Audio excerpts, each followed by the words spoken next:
Mayor Adams delivered his third State of the City address yesterday. Fog had nothing to do with it, luckily. Touched on a number of topics, though, including his vision to make the city cleaner, safer, and more affordable. Joining me now to sort it all out, political strategist O'Brien Murray. O'Brien, great to see you here this morning. Great to see you, too. Great day in New York. Yeah, no kidding. Nice and foggy out there. So where do we begin? All right, so let's talk about crime. This is presidential, right? Adams running for president? Yeah. Is that State of the State? No, State of the City. State of the City. Sorry. Not the State of the State just yet. Or the State of the Country, I should say, which we know is a bit of a mess, State of the Union. So let's talk about crime. Yes. That was a big issue yesterday. 14,000 guns taken off the streets. That was one of the things that the mayor said yesterday, which is good. He said there's still more work to be done. But of course, we just did do a report about 4 minutes ago saying just in Brooklyn alone last night, 5 deadly shootings. So crime is definitely an issue. Do people feel safer? You know, it's amazing you say 5. Now, yeah. I did not necessarily see, I was busy getting ready for the show over there. Yeah. Nowadays, with technology, 5 events. Yep. Larry Silverstein, how many events was Ground Zero, God bless.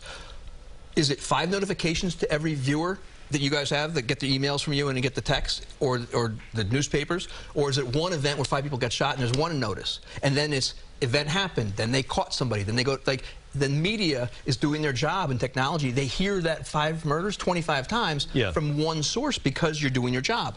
If people don't feel safe, the numbers come down, the mayor has to continue to make people feel safe, not just keep them safe. Yeah. We're the safest large city, but people don't believe it yet, and perception becomes reality. Oh, that's just it. I was just about to say, perception becomes reality. And when you still, I mean, obviously, you're in a big city, you've got 8 million people on this little island, you're going to have crime and whatnot. So remember last year, someone got caught in the subway, the guy from, God bless, from the museum? It was a scarf. But the first notification was killed on a subway. Yeah. And it was not a murder, but it was a terrible event. Everyone, I was in Connecticut that day, said, oh my God, another New York shooting. But it wasn't.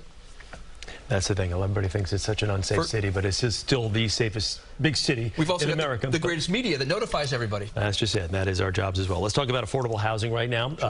They're looking at 500,000 more units potentially out there. Is that something that's even possible, or is that just kind of I've had this conversation for about 20 years. I went to NYU, got my master's in real estate from NYU. Yeah. And like any other widget in America, in the world, supply and demand. Every time the mayor does this, and I remember somebody who was a friend of mine that was a Rhodes Scholar, a Fulbright Scholar actually, and she went over to Europe after getting her second master's, and she couldn't believe when Mayor de Blasio came out after Bloomberg was quiet about it and announced how many he was doing, because every low-income housing opportunity spiked in value, because if you own it, then the city has to buy it. They set this bar so high. But the city, this mayor has to deal with the progressives that push him so far left. He has to come out and announce things, and then he can't go do it because the price has doubled and tripled. Yeah. And so it becomes that communication, which yesterday was a lot of rah-rah. But where was the governor? Yeah. This mayor stuck his neck out for Governor Hochul when she was running, and yet he steps off to try to fight the migrant inundation of the city and do anything, and she's not there. Well, see, and let's talk about that, because Jumaane Williams, that was one of the things he talked about yesterday, criticizing the state of the state, was that, or state of the city rather, is that they didn't really talk enough about the migrant crisis. Every time we talk to Mayor Adams, it is a big issue. Sure. Why is not more money funneling into the city to help curb this? And that's the thing, don't forget, every time they spend $1 on migrants, they're taking it from somewhere else. A friend of mine was in foster care, and I said, what's the biggest problem in the city? He said, why not more money for foster care? Yeah. And the problem is that even if the mayor comes in and puts more money there, it's coming from somewhere, or they're going to have to raise, not just revenue, they're going to raise taxes somehow. It's not growing enough in real estate values. And if you recall, I think I said this last week to somebody, when Mayor Beam was going to lose the city and file for bankruptcy, the real estate industry wrote their checks for their taxes in advance to save the city from bankruptcy. Yeah. And yet the progressives go, oh, they're terrible people. And then the mayor has to telegraph, okay, 500,000 units.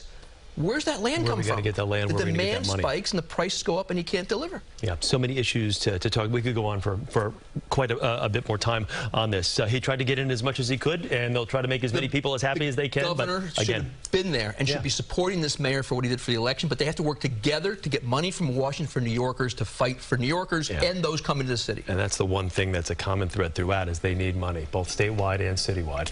And it's always tougher to get it than it sounds. O'Brien, thanks. Great to see you. Thank you so much. Okay.